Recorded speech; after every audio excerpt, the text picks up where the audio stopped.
Il nous a fallu près de 8 heures de train depuis Jakarta pour arriver à Yogyakarta.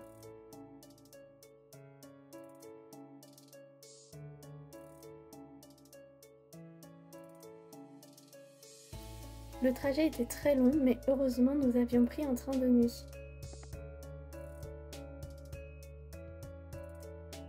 Également appelé Yogyakarta, Yogyakarta est situé au centre-sud de Java et est un territoire spécial en Indonésie. Il s'agit en effet d'une région autonome gouvernée par un sultan indépendamment du président indonésien. Après s'être rapidement baladés à Malioboro, nous avons pris un bus et avons pu observer que l'architecture du centre-ville, aux influences hindoues, javanaises et européennes, est très particulière et différente des autres villes d'Indonésie.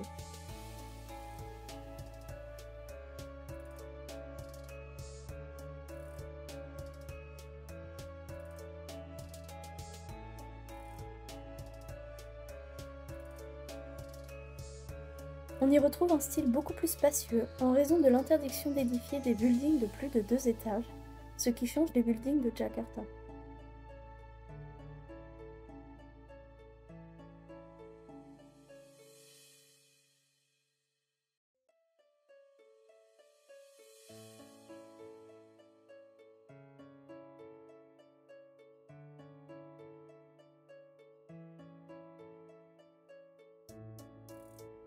Le bus nous a emmenés directement à Prambanan, trésor architectural et culturel du pays et symbole de la cohabitation pacifique des religions du passé.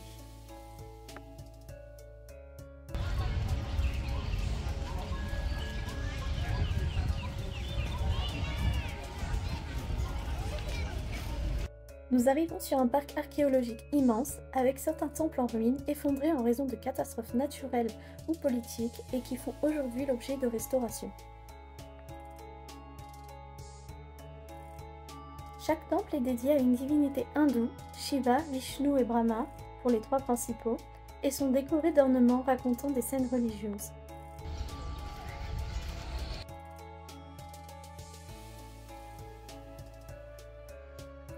Nous avons continué la journée par 1 heure de taxi afin de nous rendre à Borobudur, un autre temple connu de la région.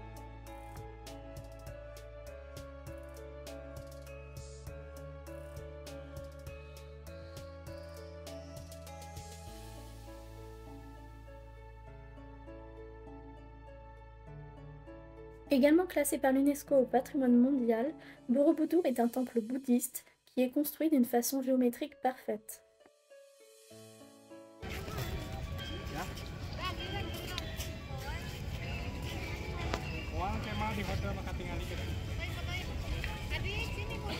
Ce temple est très célèbre pour ses stupas et sa forme de mandala vue du ciel, représentant la cosmologie bouddhiste.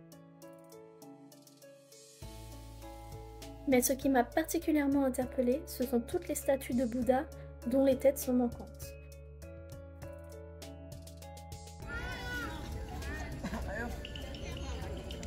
C'est un site avec une charge historique très intense, mais nous avons été un peu déçus lorsqu'il nous a fallu traverser des interminables stands touristiques pour sortir.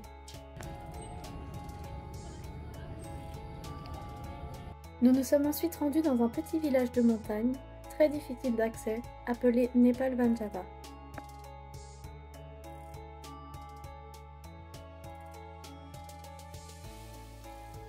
Le nom de ce village a une histoire intéressante.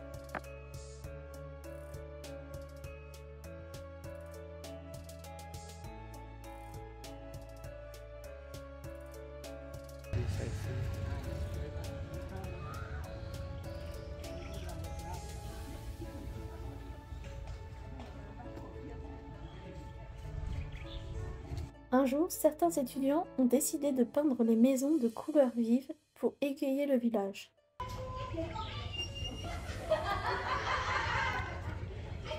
Ce village est ensuite devenu connu par un touriste étranger qui a publié des photos en ligne. Les maisons empilées lui ont rappelé celles du Népal, d'où le nom touristique de Nepal Vanjava. La présence de nuages rendait cette expérience encore plus mystique, avec une sensation d'être réellement coupé du monde.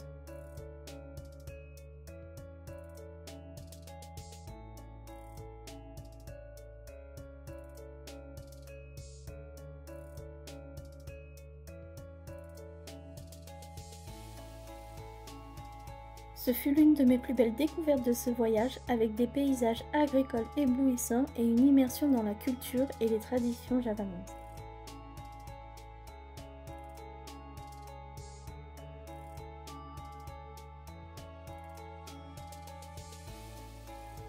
Nous nous sommes rendus dans ce village sans avoir réservé de logement, en pensant revenir en ville en fin de journée.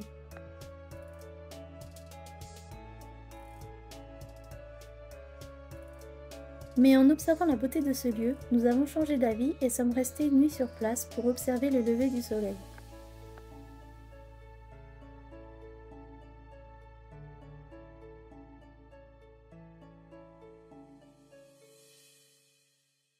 Au matin, le paysage mystique avait disparu pour laisser place à un ciel bleu ensoleillé.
Offrant ainsi une vue imprenable sur le mont Sumbing.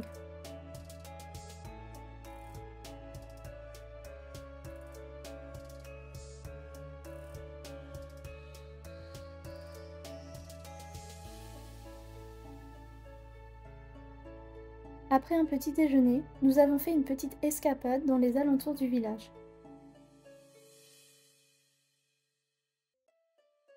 Nous y avons découvert des paysages agricoles sans fin et croisé le chemin de quelques locaux. Certains d'entre eux, parfois très âgés, portaient courageusement sur leurs épaules de lourdes charges et effectuaient sans un brin d'essoufflement des allers-retours incessants dans les hauteurs.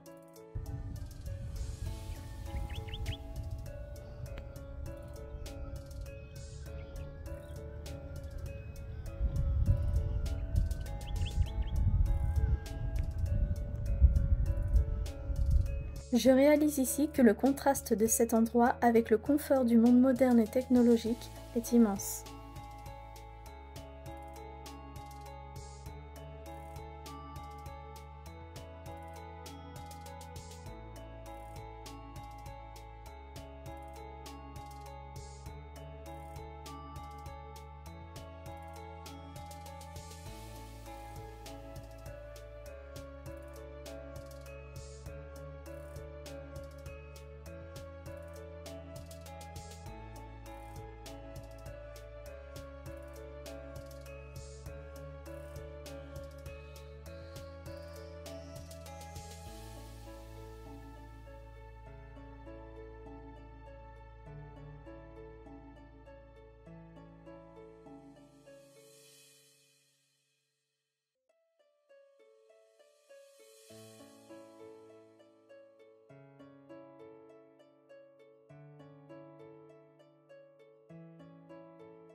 Ici, si je ne me trompe pas, il s'agit de cultures de piments présentes dans la quasi-totalité des plats indonésiens.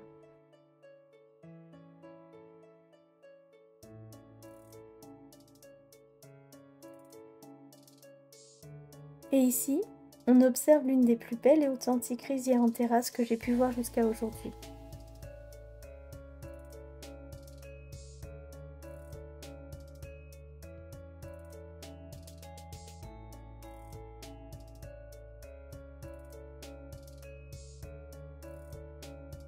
De retour en ville, nous avons visité le temple Mandut.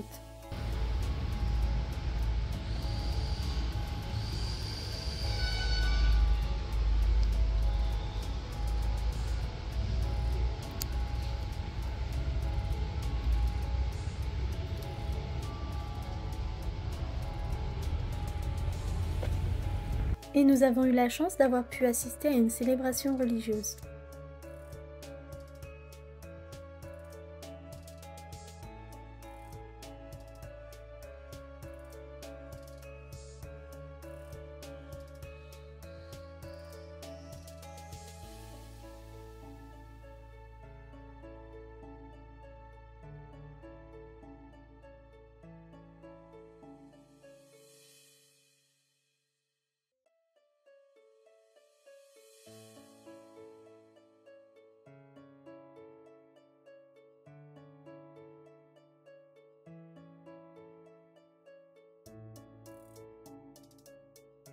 Nous avons ensuite terminé notre visite de Yogyakarta par la cascade Grojogan Watuporo.